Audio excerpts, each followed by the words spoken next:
تازه خبر: اسرائیلي ځواکونو په ایران توغندیز بریدونه کړي او د ایران د ورکولو اخطار یې ورکړی. ایران په جواب کې څه ویلي؟ ټول جزئیات همدلته وګورئ او افغان میډیا یوټیوب چینل هم سبسکرایب کړئ. بیګا شپه اسرائیلي ځواکونو د ایران په یو شمېر ښارونو کې توغندیز بریدونه وکړل چې ایران ته پراخ مالي او ځاني زیانونه واړول. د اسرائیلو د دفاع وزارت ویان ډینل هاګاري په خپله تازه مرکه کې ویلي دي په ایران خپل هدفي بریدونه پای ته رسوي دي او دوی خپل هدف ته رسیدلي دي. هاګاري ګواښ کړی که ایراني پوځ اسرائیلي دولت ته ګواښ پیښ کړي دوی اړ دي چې بیا ځل ورته ځوابي او هدفي بریدونه وکړي.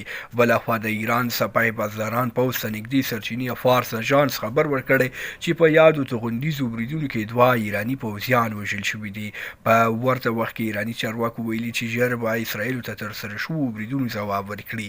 د ایران یو جګپوړي پوځي قوماندان ګواښ کړی چې د اردن په شمول به یو شمېر نور هیوادونه هم د ایران په وړاندې له اسرائیلو سره د همکارۍ بیه پرې کړي.